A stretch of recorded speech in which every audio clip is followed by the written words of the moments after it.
Selamat datang kembali pemirsa. Selamat bergabung dengan channel Putut Al-Huda. Bersama saya sendiri Putut Al-Huda. Dalam beberapa menit ke depan saya akan membawakan berita terhangat terupdate di hari ini, yaitu politik dan artis. Silahkan tonton video ini sampai selesai agar tidak gagal paham. Salam waras, salam NKRI. Kata Direktur Reserse Narkoba Polda Metro Jaya Kombes Mukti Juharsa di Mapolres Metro Jakarta Pusat, Jumat. Teddy dijerat dengan pasal 114 ayat 2 subsidiar pasal 112 ayat 2, Yungto pasal 132 ayat 1, Yungto pasal 55 Undang-Undang Nomor 35 Tahun 2009 dengan ancaman hukuman maksimal hukuman mati dan hukuman minimal 20 tahun. Imbas kasus ini, Teddy batal ditunjuk sebagai Kapolda Jawa Timur. Selain itu, dia dicopot dari jabatannya sebagai Kapolda Sumatera Barat dan kini dimutasi ke pelayanan markas, Yanma, Polri. Kasus peredaran narkoba yang menyeret Teddy pertama kali diungkap Kapolri Jenderal Listio Sigit Prabowo pada Jumat, 14 Oktober 2022. Terungkapnya kasus ini berawal dari laporan masyarakat terkait adanya jaringan peredaran gelap narkoba. Berangkat dari situ, Polda Metro mengamankan 3 orang dari unsur masyarakat sipil. Kemudian, dilakukan pengembangan yang ternyata mengarah pada keterlibatan anggota polisi berpangkat Bribka dan polisi berpangkat Kompol dengan jabatan Kapolsek. Kasus ini terus dikembangkan hingga terungkap seorang pengedar yang mengarah pada personel Polri yang berpangkat AKBP, yakni mantan Kapolres Bukit Tinggi. Dari situ kemudian kita melihat ada keterlibatan Irjen TM, ujar Sigit. Atas dugaan tersebut, Divisi Profesi dan Pengamanan, Propam, Polri lantas menjemput dan melakukan pemeriksaan terhadap Teddy.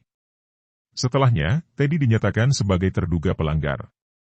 Perwira tinggi itu kini ditempatkan di tempat khusus, Patsus. Tak hanya diproses secara pidana, Teddy juga akan diperiksa lebih lanjut oleh Propam Polri terkait dugaan pelanggaran etik dengan ancaman pemecatan dari kepolisian.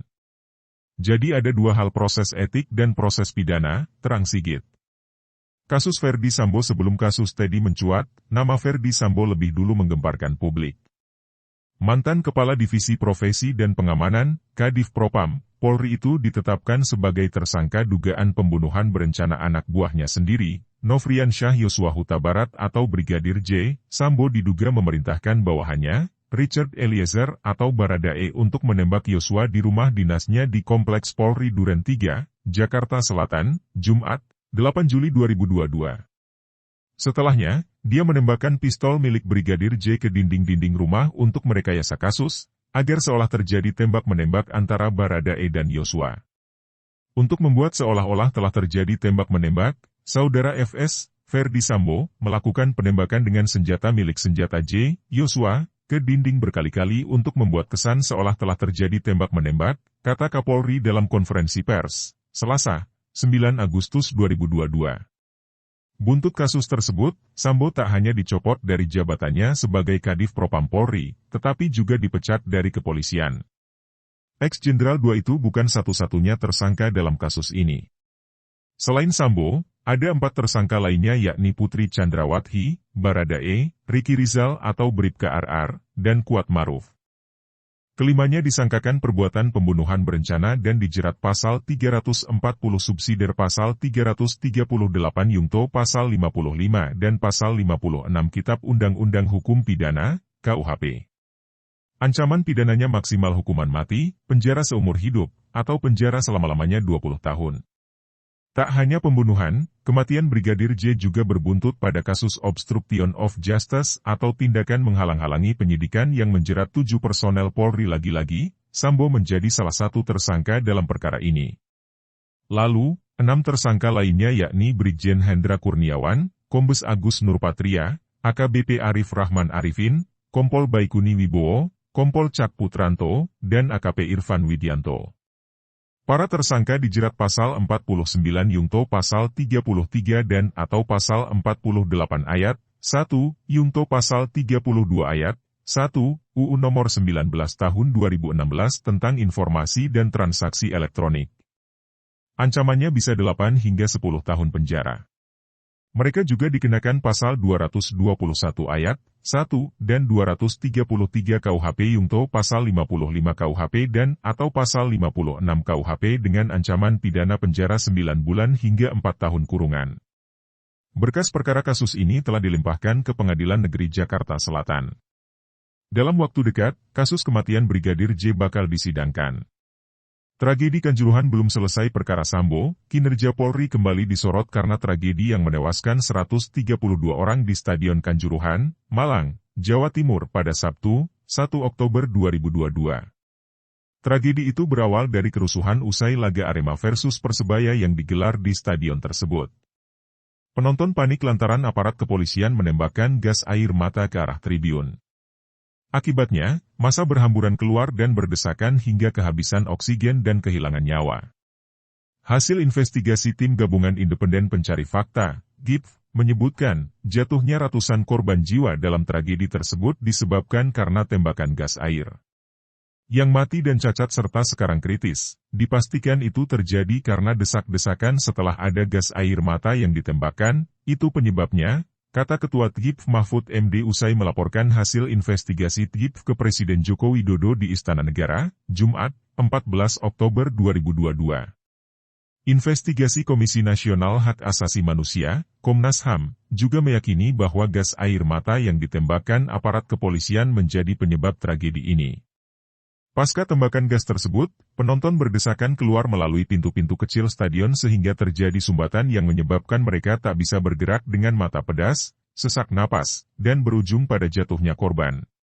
Kami sampai detik ini mengatakan bahwa pemicu dari jatuhnya banyak korban adalah gas air mata, khususnya gas air mata yang ditembakkan kepada tribun, kata Komisioner Komnas HAM Hoirul Anam di kantor Komnas HAM, Jakarta, Rabu, 12 Oktober 2022.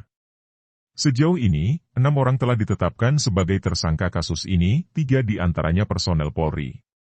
Mereka yakni WSS yang menjabat Kabak Operasi Polres Malang, lalu H selaku Danki 3 Brimob Polda Jawa Timur, dan BSA yang menjabat sebagai Kasat Samapta Polres Malang.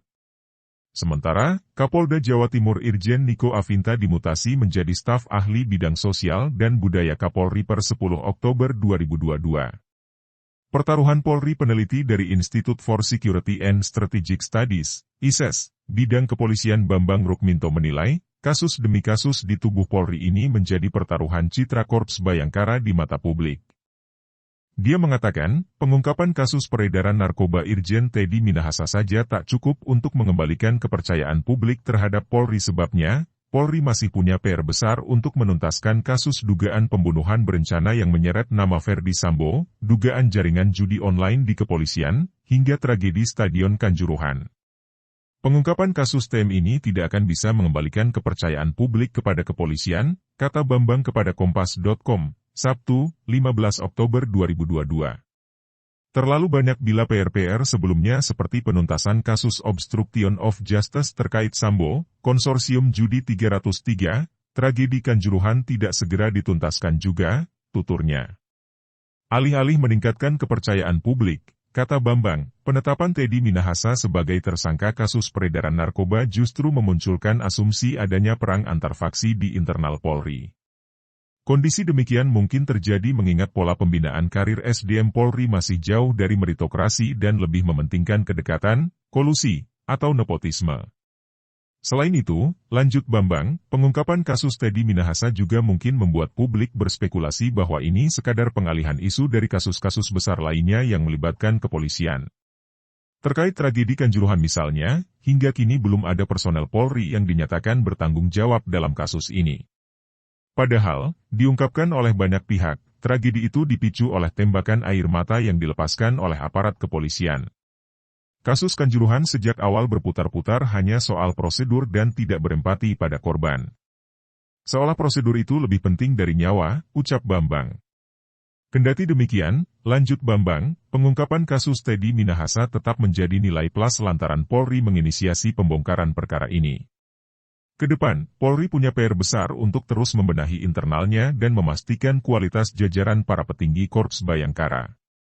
Fakta-fakta terkait kualitas dan integritas para pati, perwira tinggi, seperti FS, Ferdi Sambo, TM, Teddy Minahasa, dan banyak pamen-pamen, perwira menengah, yang bermasalah menunjukkan bahwa bagian SDM Polri hanya sekedar alat bagi-bagi jabatan yang tidak selektif, transparan, dan